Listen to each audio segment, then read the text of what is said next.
நாய்களால் மட்டும்தான் மனிதர்களுக்கு தொல்லையாங்க? மனுஷங்களால் எந்த நாய்களுக்கும் தொந்தரவு இல்லையா? கொஞ்சம் யோசிச்சு பாருங்க.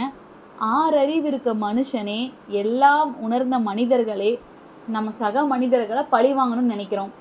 எத்தனையோ வழிப்பறி நடக்குது, எத்தனையோ குழந்தைங்களை தவறான முறையில் பயன்படுத்தி கொள்கிறாங்க, எத்தனையோ முதியவர்களோட சொத்துக்களை அபகரிக்க என்னென்னமோ நடக்குது. ரோட்டில் நடந்து போயிட்டு இருக்கவங்க கஷ்டப்படுறவங்களோட செயினை திருடுறாங்க, பர்ஸை திருடுறாங்க. எத்தனையோ ரோடு ஆக்சிடெண்ட் நடக்குது. அதாவது வேணும்னே குடிச்சு போட்டு போய் வண்டி ஓட்டுறாங்க, இடிக்கிறாங்க.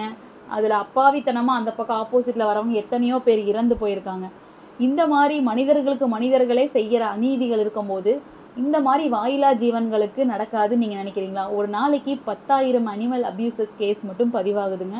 அதில் ஒரு நாளிலிருந்து ஒரு 10 நாய்கள் மட்டும்தான் கடிக்குது. மீதி 9,000 சில்லற நாய்கள் என்ன பண்ணுறாங்க? நீங்கள் அடுத்த வேளை திரும்பி வா, இங்கே வா அப்படின்னு கூப்பிட்டு ஒரு சின்னதாக ஒரு பிஸ்கெட்டோ இல்லை நீங்கள் அதை கண்டுக்காமல் போயிட்டீங்கன்னா கூட அவங்க உங்களை மறந்துடுறாங்க, மன்னிச்சிடுறாங்க. ஆனால் மனுஷங்களாக இருக்கவங்க என்ன பண்ணுறாங்க? நாய் கடிச்சிருச்சு, ஓகே, அந்த வீடியோ எப்போயோ அந்த கேஸ் பதிவாகி அந்த நாய்களை அடித்தே கொன்னுட்டாங்க. அதை இப்போ திருப்பி ஒரு ரீபப்ளிஷ் பண்ணி அதை எல்லாருக்குமே ஃபார்வர்ட் பண்ணி இந்த மாதிரி நாய்களால் சமூகமே வீணாக போகுது, நாய்களுக்கு உணவளிப்பவர்களை தடுக்க வேண்டும், தெரு நாய்களை ஒழிக்க வேண்டும் அப்படின்னு சொல்கிறீங்க. எத்தனை தெரு நாய்கள் அந்த தெருவுக்கு பாதுகாப்பாக இருக்காங்க தெரியுங்களா? ஒரு ஏரியாவில் ஒரு 20 நாய்கள் இருந்தால் அந்த ஏரியாவுக்குள்ளே அன்டைமில் ஒருத்தன் வரதுக்கே யோசிப்பான். எத்தனை நாய்க்குட்டிகள் பாதுகாப்பாக இருக்குன்னு தெரியுமா? ஏன் உங்களுக்கு இந்த மாதிரி ஒரு கேஸ் மட்டுமே உங்களுக்கு தெரிஞ்சிட்ருக்கே? எத்தனை நாய்கள் காப்பாற்றிருக்கு மனுஷங்கன்னு தெரியுமா? இப்போ மும்பையில் நடந்திருக்கு. அவங்கக்கிட்ட திருட வந்த 3 பேரை 3 நாய்கள் சேர்ந்து அவங்கக்கிட்டேருந்து காப்பாற்றி அந்த 3 நாய்கள் இப்போ உயிருக்காக போராடிட்டுருக்கு. ஒரு விஷயம்னு இருந்தால் ஒரு நல்லதோ கெட்டதோ கண்டிப்பாக ரெண்டுமே இருக்கும். நம்ம கெட்டதை மட்டுமே கொண்டு போகக்கூடாது. அதாவது இது எப்படி இருக்குன்னா, தெருநாய்களை மட்டுமே குறி வச்சு அவங்க இருக்கவே கூடாது அப்படின்னு ஒரு சிலர் நினைக்கிறாங்க. அவங்க பரப்புற செய்திகளை நம்ம என்ன சொல்கிறது? எதுவுமே இல்லை, ஒரு ஃபார்வர்ட் மெசேஜஸ் வந்துச்சா நம்மளும் ஃபார்வர்ட் பண்ணி விட்டு நம்ம வேலையை பார்ப்போம். ஏதாவது குரூப்பில் போட்டால் அதில் 10 பேர் பார்ப்பாங்க. அது எதுக்காக அனுப்புகிறோம், அதோட பின்விளைவுகள் எப்படி இருக்கும், அது உண்மையா பொய்யான்னு யாருமே அலசி ஆராயறதில்லை. இனிமேல் அந்த மாதிரி செய்யுங்க. நாய்களுக்கு விஷம் வைக்கிறது தப்பு இல்லையா சொல்லுங்கள்? நாய்களுக்கு விஷம் வைக்கிறீங்க, அமைதியாக படுத்திருக்க நாய்க்குட்டியை போய் அடிக்கிறது, அந்த பக்கம் இருக்க கல் எடுத்து வீசுறது, காலில் உதைக்கிறது. இன்னும் என் விஷயம் ஏங்க, ஒரு வீடியோ பதிவில் ஒரு குழந்தை நாய் மேலே கல்லோ இல்லை ஒரு பெரிய ஆப்ஜெக்ட் ஏதோ கீழே இருக்குது அதை எடுத்து எரியுது. அது எரியறது வீடியோ ரெக்கார்டு கேமராவில் பதிவாகிட்டு தான் இருக்குது. அப்புறம் திருப்பி அதை அப்படின்ட்டு வரையில அவங்க அப்பா அந்த குழந்தைய எடுத்துகிட்டு அந்த நாயை இப்படி துரத்தி கேட்டை சாத்துறாரு. ஆனால் நியூஸ் சேனல்ஸ் எதை கவர் பண்ணியிருக்குன்னு பார்த்தீங்கன்னா, அவன் கல் எடுத்து வீசுறதை கவர் பண்ணவே கிடையாது. நாய் ஒர்றுன்னு வரும்போது அந்த பையனை அவங்க அப்பா தூக்கிட்டு கேட்டை துரத்துறாரு. இதை மட்டுமே பதிவு பண்ணியிருக்கு. சமூக ஊடகங்கள் சமூகத்திற்கு நன்மை தீமை எதுன்னு தெரிஞ்சு கரெக்டாக சொல்லணும். அப்படி இல்லையா அந்த நியூஸை போடுறதே தப்பு. அப்போது இந்த மாதிரி ஒரு பக்கத்தமே காட்டும் போது நம்ம கொஞ்சம் யோசிச்சு பார்க்கணும். சும்மா இருக்க நாய் எதுக்குங்க அடிக்க போகுது?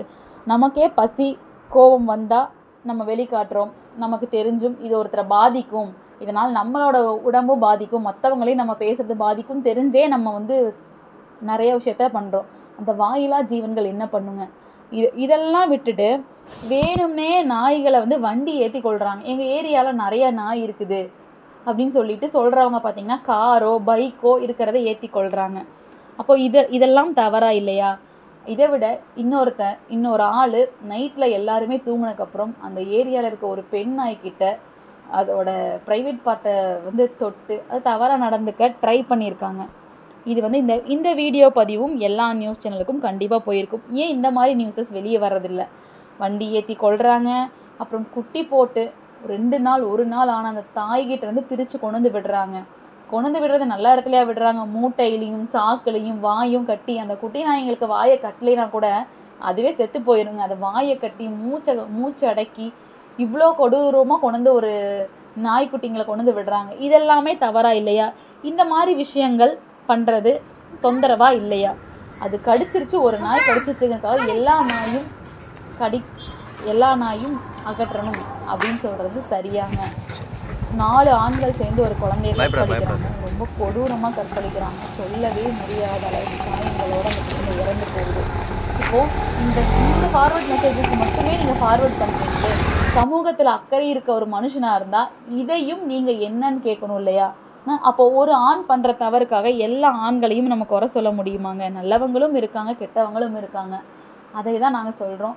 ஒரு விஷயம் நடந்தால் நல்லது கெட்டது ரெண்டுமே இருக்கும். 2 சைடு என்ன நியாயம்னு பார்த்து தான் நம்ம ஒரு பண்ணணும். ஒருத்தர் ஃபார்வர்ட் பண்ணிட்டாங்க, கண்மூடித்தனமாக ஒரு பகுத்தறிவே இல்லாமல் இதை நம்ம ஷேர் பண்ணுறது ரொம்ப தவறு. அதுவும் அந்த நாய்கள் நாய்களை அடிச்சே கொண்டுட்டாங்க. கேரளாவில் நடந்த ஒரு இஷ்யூ. அது நடந்தே 1.5 வருஷம் ஆகுது. அதை இப்போ ட்ரெண்டிங்கில் போடுறதுக்கு என்ன இருக்குன்னு தெரியல. அப்புறம் உணவு வைப்பவர்களை தடுக்கிறாங்க. முக்கியமாக என்ன, ஒரு நாய் கோவமாக இருக்கிறதுக்கு முதல் முக்கிய காரணமே அது உணவு பசியில் இருக்கிறதா. பசியில் இருந்தால் நமக்கே எவ்வளோ டென்ஷன் ஆகும், நமக்கு சொல்லவே தேவையில்லை. அதே மாதிரி தான் அவங்களுக்கு இருக்கும். நமக்கு நல்ல உணவு கிடைக்கும், நம்ம சாப்பிடுவோம் செய்வோம். அவங்களுக்கு ஏதோ குப்பையில் கிடச்சாதான் உண்டு, இல்லை யாராவது வைக்கிறவங்களையும் தடுக்கிறாங்க. இதனால் ஃப்ரஸ்ட்ரேஷன் ஆன நாய் கண்டிப்பாக துரத்த தாங்க செய்யும். இதை நம்ம பெருசாக பேசக்கூடாது. வைக்கிறவங்க தடுக்காதீங்க. அவங்களுக்கு என்ன கடவுள் கொடுத்துருக்காரோ அதை செஞ்சுட்டு தாங்க இருக்க முடியும். யாரும் இதை வேணுக்குனே அடிக்கிறதும் இல்லை, வேணுக்குனே துரத்துறதும் இல்லை. நம்மளும் கொஞ்சம் மனிதாபிமானத்தோடு நடந்துக்கலாங்க. பாவம் அந்த நாய்க்குட்டிங்க என்ன பண்ணும்? நாய்கள் மட்டும் இல்லை, எல்லா விலங்குகளையுமே துன்புறுத்துகிறாங்க.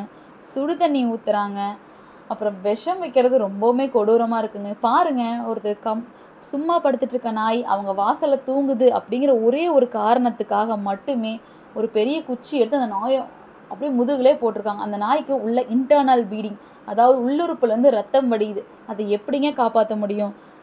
எல்லா உயிர்களும் இந்த பூமியில் வாழ்கிறதுக்கு தகுதி இருக்குங்கிறத எல்லாரும் தெரிஞ்சுக்கோங்க. நன்றி.